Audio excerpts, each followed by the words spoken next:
ರಾಜಕೀಯ ವಲಯದಲ್ಲಿ ಹಾಗೆ ರಾಜ್ಯಾದ್ಯಂತ ಜ್ವಾಲೆಯನ್ನೇ ಹೊತ್ತಿಸಿರುವ ಜಾತಿ ಗಣತಿಗೆ ಇವತ್ತು ಕ್ಲೈಮ್ಯಾಕ್ಸ್ ಹಂತ. ಕ್ಯಾಬಿನೆಟ್ನಲ್ಲಿ ಇವತ್ತು ಮಹತ್ವದ ಸಭೆ ಆಗೋದಿದೆ. ಇದರ ಬೆನ್ನಲ್ಲೇ ವ್ಯಕ್ತವಾಗ್ತಾ ಇರುವ ಆಕ್ಷೇಪಗಳ ಬಗ್ಗೆ ಸ್ವತಃ ಜಯಪ್ರಕಾಶ್ ಹೆಗಡೆ ರಿಪಬ್ಲಿಕ್ ಕನ್ನಡಕ್ಕೆ ಪ್ರತಿಕ್ರಿಯೆ ನೀಡಿದ್ದಾರೆ.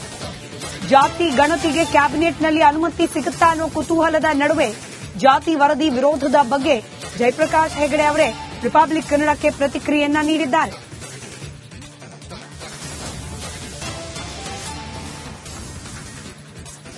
ಕೆಲವು ಕಡೆ ಸಮೀಕ್ಷೆ ಮಾಡೋಕ್ಕಾಗಿಲ್ಲ ಅನ್ನೋದು ಸತ್ಯ. ಸಮೀಕ್ಷೆಯಲ್ಲಿ ಕೆಲವೊಂದಷ್ಟು ನ್ಯೂನ್ಯತೆ ಇರೋದು ಕೂಡ ನಿಜ ಅಂತ ರಿಪಬ್ಲಿಕ್ ಕನ್ನಡದಲ್ಲಿ ಮಾತನಾಡೋ ಸಂದರ್ಭದಲ್ಲಿ ಒಪ್ಪಿಕೊಂಡಿದ್ದಾರೆ ಜಯಪ್ರಕಾಶ್ ಹೆಗಡೆ.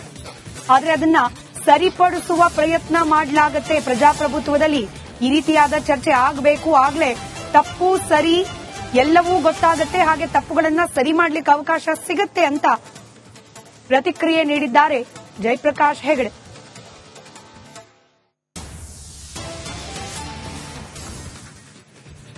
ಸಾಮಾಜಿಕ, ಆರ್ಥಿಕ ಹಾಗೂ ಶೈಕ್ಷಣಿಕ ಗಣತಿ ಸಮೀಕ್ಷೆ ಅರ್ಥಾತ್ ಜಾತಿ ಗಣತಿ ಈಗಾಗಲೇ ಸರ್ಕಾರ ಸ್ವೀಕಾರ ಮಾಡಿ ಕ್ಯಾಬಿನೆಟ್ನಲ್ಲಿ ಮಂಡನೆ ಆಗಿದೆ.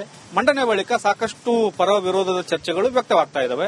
ಈ ಆ ವರದಿಯನ್ನು ಕೊಟ್ಟಿರ್ತಕ್ಕಂಥದ್ದು ಹಿಂದುಳಿದ ವರ್ಗದ ಆಯೋಗ. ಆಗ ಅಧ್ಯಕ್ಷರಾಗಿದ್ದಂಥವರು ಜಯಪ್ರಕಾಶ್ ಹೆಗಡೆ ಅವರು ನಮ್ಮ ಜೊತೆ ಇದ್ದಾರೆ. ಅವ್ರನ್ನ ಮಾತನಾಡ್ಸೋಣ. ಸರ್, ನೀವು ವರದಿ ಕೊಟ್ಟಾದ ಬಳಿಕ ರಾಜ್ಯದಲ್ಲಿ ಒಂದಷ್ಟು ರಾಜಕೀಯ ಚಿತ್ರಣವೇ ಬದಲಾಗುವ ರೀತಿಯಲ್ಲಿ ಚರ್ಚೆಗಳಾಗ್ತಾ ಇದ್ದಾವೆ. ಅದರಲ್ಲೂ ಪ್ರಮುಖವಾಗಿ ನೀವು ಕೊಟ್ಟಂತ ಅಂಕಿಅಂಶಗಳ ಬಗ್ಗೆ ಒಂದಷ್ಟು ಅಸಮಾಧಾನವನ್ನು ವ್ಯಕ್ತಪಡಿಸ್ತಾ ಇದ್ದಾರೆ ಒಂದಷ್ಟು ಸಮುದಾಯಗಳು. ಸರ್, ಪ್ರಾಯಶಃ ಚರ್ಚೆ ಆದಾಗ ಸತ್ಯ ಹೊರಗೆ ಬರ್ತದೆ. ಚರ್ಚೆ ಆಗೋದು ಒಳ್ಳೇದೇ. ಚರ್ಚೆ ಆಗದೆ ಯಾವ ತೀರ್ಮಾನಗಳನ್ನು ತೆಗೆಡಬಾರದು. ಇದು ಕಾಂತರಾಜಿಯವರ ಅಧ್ಯಕ್ಷರಾಗಿದ್ದಾಗ ಈ ಒಂದು ಸಮೀಕ್ಷೆಯನ್ನು ಮಾಡಿದಂಥದ್ದು. ಸಮೀಕ್ಷೆ ಮಾಡಿದಂಥದ್ದು ಆಯೋಗದಿಂದ ಪ್ರೈವೇಟ್ ಜನರನ್ನ ನೇಮಕ ಮಾಡಲಿಲ್ಲ. ಜಿಲ್ಲಾಧಿಕಾರಿಗಳ ನೇತೃತ್ವದಲ್ಲಿ ಎಲ್ಲ ಜಿಲ್ಲೆಯ ಅಧಿಕಾರಿಗಳು ಮತ್ತು ಶಿಕ್ಷಕರು ಅವರಿಗೊಂದು ಫಾರ್ಮೆಟ್ ಅನ್ನು ಕೊಟ್ಟು ತರಬೇತಿಯನ್ನು ಮಾಡಿ ಮನೆ ಮನೆಗೆ ಕಳಿಸಿದ್ದಾರೆ. ಮಾಡಲಿಲ್ಲ ಅಂತ ಹೇಳಿದ್ರೆ ಅವ್ರ ಶಿಕ್ಷಕರ ಮೇಲೆ ಅಧಿಕಾರಿಗಳ ಮೇಲೆ ಅಪಾದನೆ ಹಾಕಿದಾಗ್ತದೆ. ಅದನ್ನು ಕ್ರಾಸ್ ಚೆಕ್ ಮಾಡಬಹುದಲ್ವ? ಈಗ ಅದನ್ನು ಕ್ರಾಸ್ ಚೆಕ್ ಮಾಡ್ಲಿಕ್ಕೆ ಸಾಧ್ಯ ಆಗ್ತದೆ.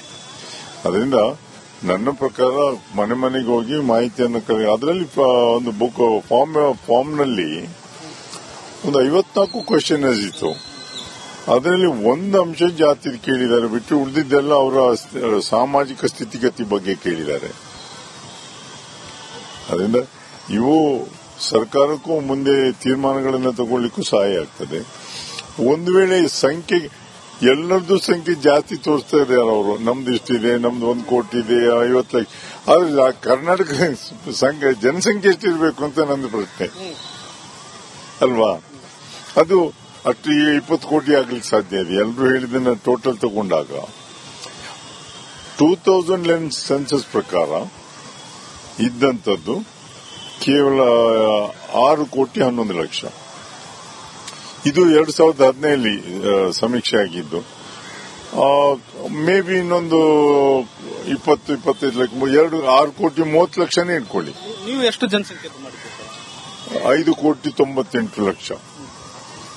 6 ಕೋಟಿ 30 ಲಕ್ಷ ಅಂದ್ರೆ ಒಂದು 30 ಲಕ್ಷ ಡಿಫರೆನ್ಸ್ ಇದೆ ಅಂತ ಇಟ್ಕೊಳ್ಳಿ.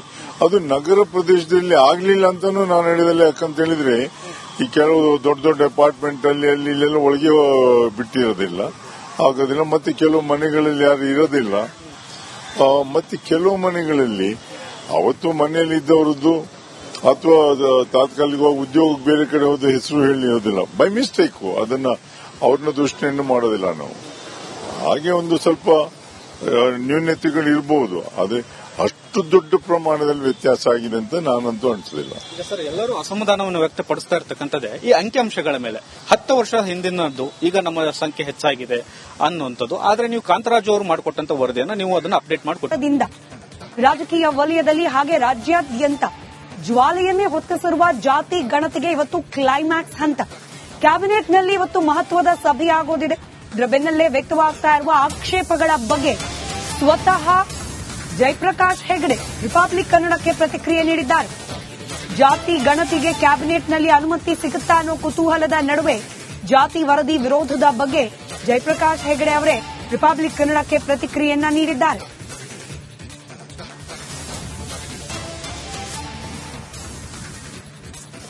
ಕೆಲವು ಕಡೆ ಸಮೀಕ್ಷೆ ಮಾಡೋಕ್ಕಾಗಿಲ್ಲ ಅನ್ನೋದು ಸತ್ಯ.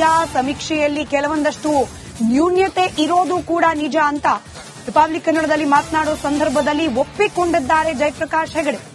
ಆದ್ರೆ ಅದನ್ನ ಸರಿಪಡಿಸುವ ಪ್ರಯತ್ನ ಮಾಡಲಾಗುತ್ತೆ. ಪ್ರಜಾಪ್ರಭುತ್ವದಲ್ಲಿ ಈ ರೀತಿಯಾದ ಚರ್ಚೆ ಆಗಬೇಕು. ಆಗ್ಲೇ ತಪ್ಪು ಸರಿ ಎಲ್ಲವೂ ಗೊತ್ತಾಗುತ್ತೆ. ಹಾಗೆ ತಪ್ಪುಗಳನ್ನ ಸರಿ ಮಾಡ್ಲಿಕ್ಕೆ ಅವಕಾಶ ಸಿಗುತ್ತೆ ಅಂತ ಪ್ರತಿಕ್ರಿಯೆ ನೀಡಿದ್ದಾರೆ ಜಯಪ್ರಕಾಶ್ ಹೆಗಡೆ.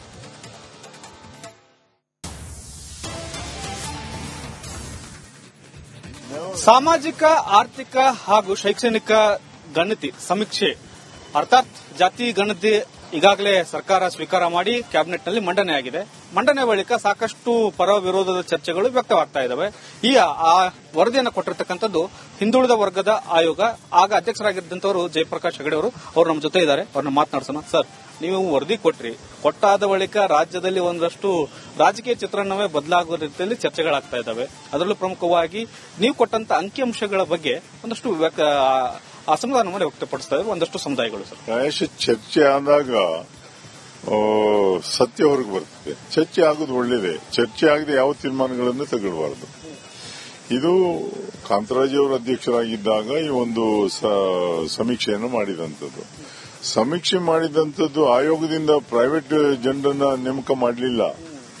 ಜಿಲ್ಲಾಧಿಕಾರಿಗಳ ನೇತೃತ್ವದಲ್ಲಿ ಎಲ್ಲ ಜಿಲ್ಲೆಯ ಅಧಿಕಾರಿಗಳು ಮತ್ತು ಶಿಕ್ಷಕರು ಅವರಿಗೊಂದು ಫಾರ್ಮೆಟ್ ಅನ್ನು ಕೊಟ್ಟು ತರಬೇತಿಯನ್ನು ಮಾಡಿ ಮನೆಗೆ ಕಳಿಸಿದ್ದಾರೆ. ಮಾಡಲಿಲ್ಲ ಅಂತ ಹೇಳಿದ್ರೆ ಅವ್ರ ಶಿಕ್ಷಕರ ಮೇಲೆ ಅಧಿಕಾರಿಗಳ ಮೇಲೆ ಅಪಾದನೆ ಹಾಕಿದಾಗ್ತದೆ.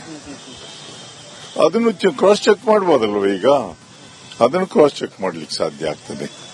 ಅದರಿಂದ ನನ್ನ ಪ್ರಕಾರ ಮನೆಗೆ ಹೋಗಿ ಮಾಹಿತಿಯನ್ನು ಅದರಲ್ಲಿ ಒಂದು ಬುಕ್ ಫಾರ್ಮ್ನಲ್ಲಿ ಒಂದು 54 ಕ್ವೆಶ್ಚನರ್ಸ್ ಇತ್ತು. ಅದರಲ್ಲಿ ಒಂದು ಅಂಶ ಜಾತಿ ಕೇಳಿದ್ದಾರೆ, ಬಿಟ್ಟು ಉಳಿದಿದ್ದೆಲ್ಲ ಅವರ ಸಾಮಾಜಿಕ ಸ್ಥಿತಿಗತಿ ಬಗ್ಗೆ ಕೇಳಿದ್ದಾರೆ. ಅದರಿಂದ ಇವು ಸರ್ಕಾರಕ್ಕೂ ಮುಂದೆ ತೀರ್ಮಾನಗಳನ್ನು ತಗೊಳ್ಳಿಕ್ಕೂ ಸಹಾಯ ಆಗ್ತದೆ.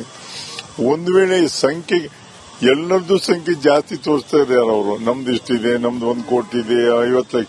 ಆದ್ರೆ ಕರ್ನಾಟಕ ಜನಸಂಖ್ಯೆ ಎಷ್ಟಿರಬೇಕು ಅಂತ ನಂದು ಪ್ರಶ್ನೆ ಅಲ್ವಾ? ಅದು ಅಷ್ಟು 20 ಕೋಟಿ ಆಗ್ಲಿಕ್ಕೆ ಸಾಧ್ಯ ಇದೆ. ಎಲ್ಲರೂ ಹೇಳಿದ್ದನ್ನ ಟೋಟಲ್ ತಗೊಂಡಾಗ 2011 ಸೆನ್ಸಸ್ ಪ್ರಕಾರ ಇದ್ದಂಥದ್ದು ಕೇವಲ 6 ಕೋಟಿ 11 ಲಕ್ಷ. ಇದು 2015 ಸಮೀಕ್ಷೆ ಆಗಿದ್ದು. ಮೇ ಬಿ ಇನ್ನೊಂದು 20-25 ಲಕ್ಷ, 6 ಕೋಟಿ 30 ಲಕ್ಷನೇ ಇಟ್ಕೊಳ್ಳಿ. ನೀವು ಎಷ್ಟು ಜನಸಂಖ್ಯೆ 5 ಕೋಟಿ 98 ಲಕ್ಷ. 6 ಕೋಟಿ 30 ಲಕ್ಷ ಅಂದ್ರೆ ಒಂದು 30 ಲಕ್ಷ ಡಿಫರೆನ್ಸ್ ಇದೆ ಅಂತ ಇಟ್ಕೊಳ್ಳಿ. ಅದು ನಗರ ಪ್ರದೇಶದಲ್ಲಿ ಆಗ್ಲಿಲ್ಲ ಅಂತಾನು ನಾನು ಹೇಳಿದಲ್ಲ. ಯಾಕಂತ ಹೇಳಿದ್ರೆ ಈ ಕೆಲವು ದೊಡ್ಡ ದೊಡ್ಡ ಅಪಾರ್ಟ್ಮೆಂಟ್ ಅಲ್ಲಿ ಇಲ್ಲೆಲ್ಲ ಒಳಗೆ ಬಿಟ್ಟಿರೋದಿಲ್ಲ, ಆಗೋದಿಲ್ಲ. ಮತ್ತೆ ಕೆಲವು ಮನೆಗಳಲ್ಲಿ ಯಾರು ಇರೋದಿಲ್ಲ. ಮತ್ತೆ ಕೆಲವು ಮನೆಗಳಲ್ಲಿ ಅವತ್ತು ಮನೆಯಲ್ಲಿ ಇದ್ದವರದ್ದು ಅಥವಾ ತಾತ್ಕಾಲಿಕವಾಗಿ ಉದ್ಯೋಗಕ್ಕೆ ಬೇರೆ ಕಡೆ ಹೋದ ಹೆಸರು ಹೇಳಿರೋದಿಲ್ಲ. ಬೈ ಮಿಸ್ಟೇಕ್ ಅದನ್ನ ಅವ್ರನ್ನ ದೃಷ್ಟಿಯನ್ನು ಮಾಡೋದಿಲ್ಲ ನಾವು. ಹಾಗೆ ಒಂದು ಸ್ವಲ್ಪ ನ್ಯೂನ್ಯತೆಗಳು ಇರಬಹುದು. ಅದೇ ಅಷ್ಟು ದೊಡ್ಡ ಪ್ರಮಾಣದಲ್ಲಿ ವ್ಯತ್ಯಾಸ ಆಗಿದೆ ಅಂತ ನಾನಂತೂ ಅನಿಸೋದಿಲ್ಲ. ಸರ್, ಎಲ್ಲರೂ ಅಸಮಾಧಾನವನ್ನು ವ್ಯಕ್ತಪಡಿಸ್ತಾ ಇರ್ತಕ್ಕಂಥದ್ದೇ ಈ ಅಂಕಿಅಂಶಗಳ ಮೇಲೆ. 10 ವರ್ಷ ಹಿಂದಿನದ್ದು ಈಗ ನಮ್ಮ ಸಂಖ್ಯೆ ಹೆಚ್ಚಾಗಿದೆ ಅನ್ನುವಂಥದ್ದು. ಆದ್ರೆ ನೀವು ಕಾಂತರಾಜು ಅವರು ಮಾಡಿಕೊಟ್ಟಂತ ವರದಿಯನ್ನ ನೀವು ಅದನ್ನು ಅಪ್ಡೇಟ್ ಮಾಡಿಕೊಟ್ಟದಿಂದ ರಾಜಕೀಯ ವಲಯದಲ್ಲಿ ಹಾಗೆ ರಾಜ್ಯಾದ್ಯಂತ ಜ್ವಾಲೆಯನ್ನೇ ಹೊತ್ತಿಸಿರುವ ಜಾತಿ ಗಣತಿಗೆ ಇವತ್ತು ಕ್ಲೈಮ್ಯಾಕ್ಸ್ ಹಂತ. ಕ್ಯಾಬಿನೆಟ್ನಲ್ಲಿ ಇವತ್ತು ಮಹತ್ವದ ಸಭೆ ಆಗೋದಿದೆ. ಇದರ ಬೆನ್ನಲ್ಲೇ ವ್ಯಕ್ತವಾಗ್ತಾ ಇರುವ ಆಕ್ಷೇಪಗಳ ಬಗ್ಗೆ ಸ್ವತಃ